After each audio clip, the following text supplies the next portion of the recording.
우리는 가장 이상적인 공간 내지는 살아가는 터전, 이런 곳을 걸어서 에덴 동산이라고 이야기하죠. 이상향이라고도 표현하기도 합니다. 에덴 동산이 어찌 보면 먹을 것 걱정할 것 없고 또 입을 것 걱정할 것 없고 항상 모든 것이 여유롭고 풍요로운 생활들을 나타내는 말 가운데 하나인데요. 오늘 본문 말씀을 읽으면서 문득 생각이 들었던 것이, 에덴 동산이 에덴 동산다운 것은 그것이 본질이 아니라는 것이죠. 물론 에덴 동산을 묘사하는 창세기의 그 많은 구절들 보면은 앞서 말한 바와 같이 모든 과실이 풍성하며 또한 모든 동물들과 함께 화목하고 지내고 이렇게 아무 근심 없이 지낼 수 있는 곳을 말하기도 하지만, 그렇게 될 수 있는 핵심이 어디 있느냐? 그것은 여호와께서 함께 하시는 곳이기 때문입니다. 여호와가 계시지 않는다면 그 어떠한 풍요로움도 결국은 탐욕의 자리가 되어버리고요, 그리고 멸망의 자리가 되어버린다는 것이죠. 즉 우리가 제대로 살아갈 수 있느냐 없느냐의 문제는 얼마나 가졌느냐, 얼마나 안정됐느냐, 풍요로우냐 이거의 상황이 아니라 하나님이 나와 함께 하시느냐 이것에 달려있다는 것입니다. 그래서 찬송가 가사에도 나와 있지 않습니까? 주 예수와 동행하니 그 어디나 하늘나라라는 것이죠. 오늘 본문은 이스라엘 백성을 향한 하나님의 엄중한 심판의 말씀과 그 심판 속에 담겨 있는 이 말씀을 하시는 분명한 하나님의 뜻이 있다라는 것이죠.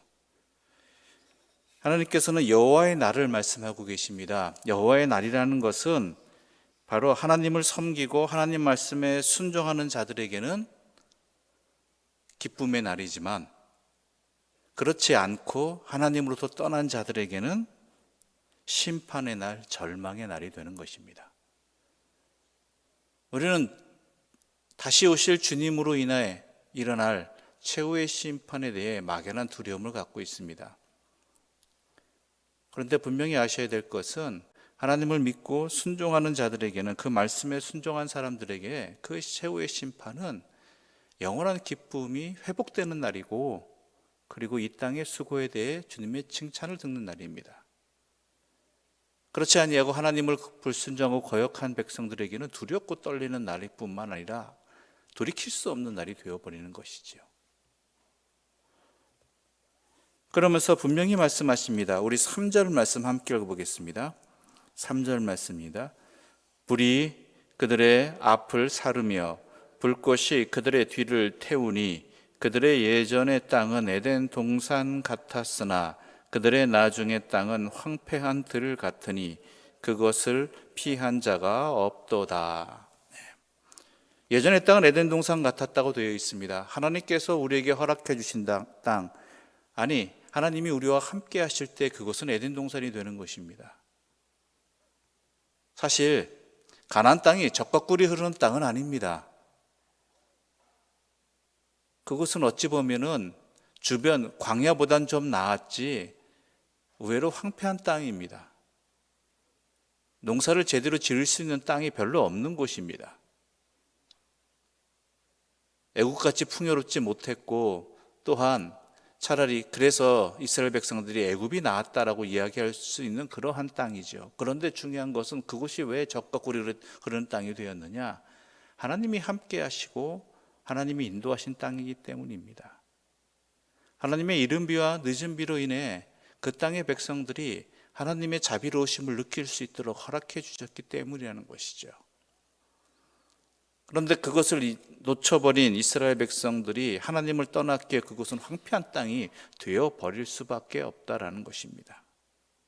그래서 하나님의 심판이 임하게 되는 것이고, 또한 오늘 본문 10절 말씀 우리 함께 읽어볼까요? 10절과 11절입니다. 그 앞에서 땅이 진동하며 하늘이 떨며 해와 달이 캄캄하며 별들이 빛을 거두다. 여호와께서 그의 군대 앞에서 소리를 지르시고 그의 진영은 심히 크고 그의 명령을 행하는 자는 강하니 여호와의 날이 크고 심히 두렵도다. 당할 자가 누구이랴. 그 앞에서 땅이 진동하며 하늘이 떨며 해와 달이 캄캄하며 별들이 빛을 거두도다. 이것은 자연현상을 말하기도 하지만요, 더 근본적인 의미는, 더 직접적인 의미는 이스라엘 백성들이 하나님을 대신해서 섬기던 우상들의 형상입니다. 그들은 태양을 섬겼고 달을 섬겼고 또한 별들을 섬기면서 그것으로 인해 풍요가 이루어지기를 바랬다는 것이죠. 자신들의 소원을 빌었다는 이야기입니다. 그것에 의지했다는 것이죠. 하나님의 심판이 말씀이 임하시자, 하나님의 능력이 임하시자 그것들의 본질이 드러납니다. 뭐예요? 하늘이 떨며 해와 달이 빛을 잃어버립니다. 아무것도 아니었다라는 것이죠. 그것을 깨달을 수 있어야 되는 것입니다. 물질 또한 마찬가지입니다. 물론 우리가 살아가는데 물질은 반드시 필요한 부분이기도 하죠. 부분입니다. 없이는 힘들죠. 그러나 그것이 우리의 삶을 좌지우지할 그러한 능력의 것이 아닙니다. 결국 우리가 죽을 때 그것을 하나라도 가져갈 수 있습니까? 아니라는 것이죠. 그 본질을 제대로 알아야 된다는 것이죠. 그것을 하나님과 바꿔서는 안 된다는 것입니다. 그러면서 하나님이 결국 하시는 말씀이 뭔지 아십니까? 이러한 심판의 말씀을 심판하시겠다 하시면서 하시는 말씀은 항상 똑같습니다. 뭐예요?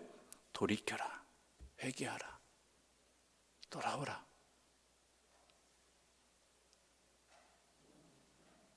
이것이 하나님의 뜻입니다.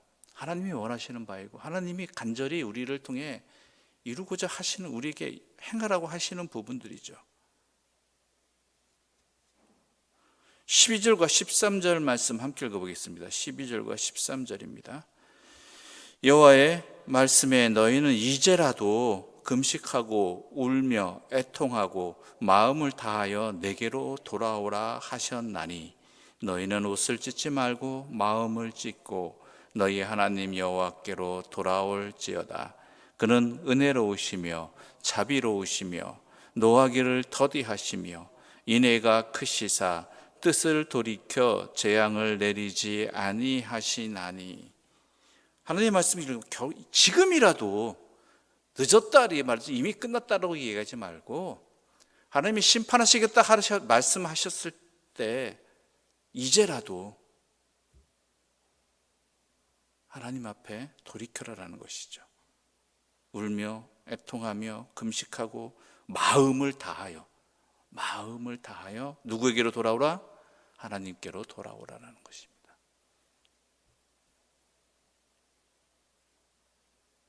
그런데 우리가 회개할 수 있는 근거는 어디인지 아세요?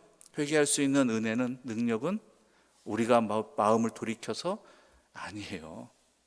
하나님의 자비로우심 때문이에요. 그래서 회개도 은혜라고 얘기하는 거예요. 회개도.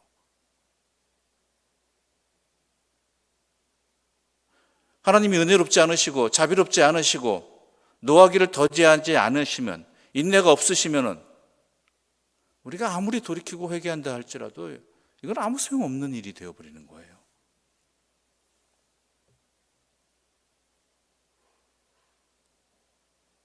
아버지께서 그런 분이시기 때문에 그것에 의지해서 우리가 회개할 수 있는 거예요. 그래서 13절에 이렇게 말씀하죠. 그는 은혜로우신 분이다. 돌아올지어다 하는데 왜? 그는 은혜로우신 분이기 때문에, 자비로우신 분이기 때문에, 노하기를 더디하시고 인애가 크셔서 뜻을 돌이켜 재앙을 내리지 아니하실 분이기 때문에 너희는 회개하라라는 것이죠. 그것에 의지해서.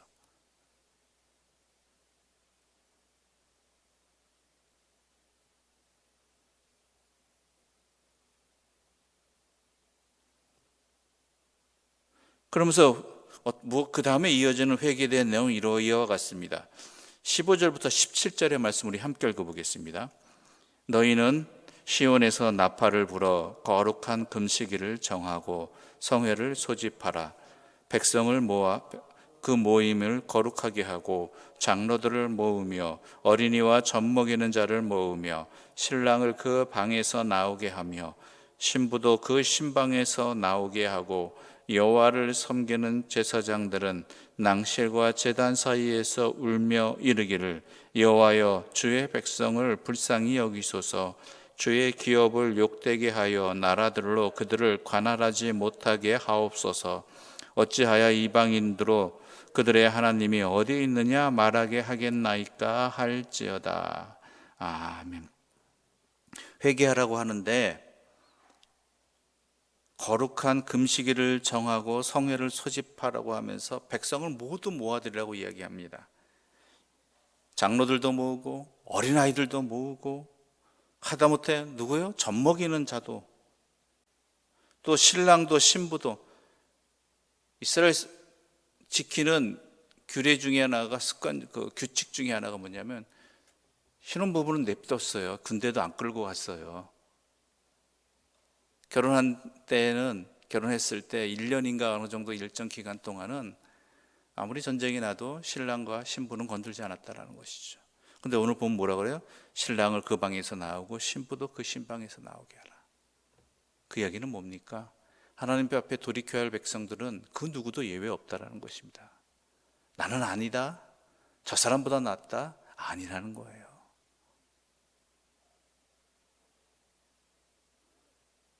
그렇다고 막연히 모두가 잘못했습니다가 아니라 분명히 그 땅을 살아가는 백성들에게 있어서 그러한 생각과 사상들은요, 이러한 하나님의 심판이 임할 정도가 된다라고 하면요, 그 땅에 사는 백성들이 제대로 살아가지 못하고 있다는 이야기입니다. 이러한 여호와의 심판이 임한다는 것은 그 땅에 의인 10명이 없다라는 이야기입니다. 그러한 삶에 이미 나도 모르게 젖어 있다라는 것이죠.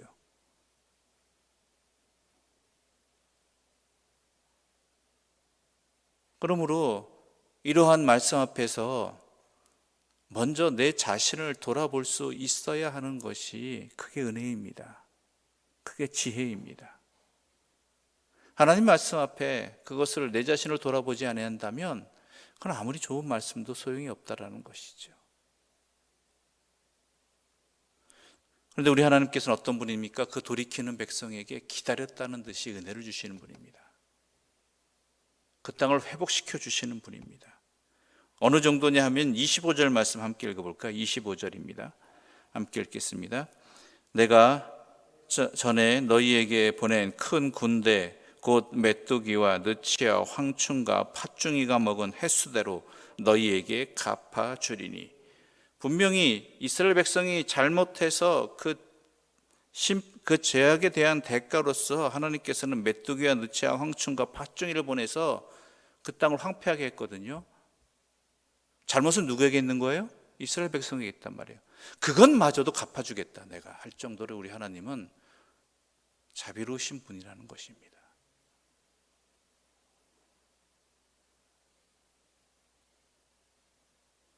이런 분이 우리 하나님이시라는 게 얼마나 큰 다행인지 모릅니다. 이런 분위기에 우리가 그 큰 죄악에 굴레 있었음에도 불구하고 불순종했음에도 불구하고 배신했음에도 불구하고 우리가 하나님께로 돌이킬 수 있는 것입니다. 그 하나님을 믿는다면, 이런 하나님을 깨닫는다면 우리 현재 삶을 주님 앞에 내어놓고 돌이킬 수 있는 지혜로운 자들 되시길 바라고요. 이 은혜를 놓치지 아니하는 하나님의 백성들 되시기를 바랍니다. 기도하겠습니다. 하나님 아버지, 우리의 삶에 하나님이 함께 하시다는 증거가, 하나님이 함께 하신다는 그 모습이 내 삶의 자리에 있기를 간절히 소망합니다. 주여, 이러한 내 자신을 향하여서, 우리를 향하여서 생명의 말씀으로 불러주시니 감사합니다. 우리는 그저 꾸짖음 받을 수밖에 없는 죄인이고 하나님 앞에 아무것도 내세울 것 정도가 아니라 부끄러워 숨을 수밖에 없는 아담과 하와의 모습이 우리들이었습니다. 그런 우리들을 향하여서 하나님께서는 돌이키라고, 지금이라도 돌이키라라고. 나는 은혜롭고 자비롭고 노하기를 더디하고 인애가 큰 하나님이므로 재앙을 향해 달려가지 말고 나를 향해 돌이키라고 말씀해 주시니 감사합니다. 이 말씀 앞에 우리 자신을 온전히 주님 앞에 맡깁니다. 주님께 나아갑니다. 주여 받아주시고 우리를 회복시켜 주시옵소서. 예수님의 이름으로 기도드립니다. 아멘. 하늘에 계신 우리 아버지의 이름을 거룩하게 하시며 아버지의 나라가 오게 하시며 아버지의 뜻이 하늘에서와 같이 땅에서도 이루어지게 하소서. 오늘 우리에게 일용할 양식을 주시옵고 우리가 우리에게 사람을 용서하여 준 것 같이 우리 죄를 용서하여 주시고 우리를 시험에 빠지지 말게 하시고 악에서 구하소서. 나라와 권능과 영광이 영원히 아버지의 것입니다. 아멘.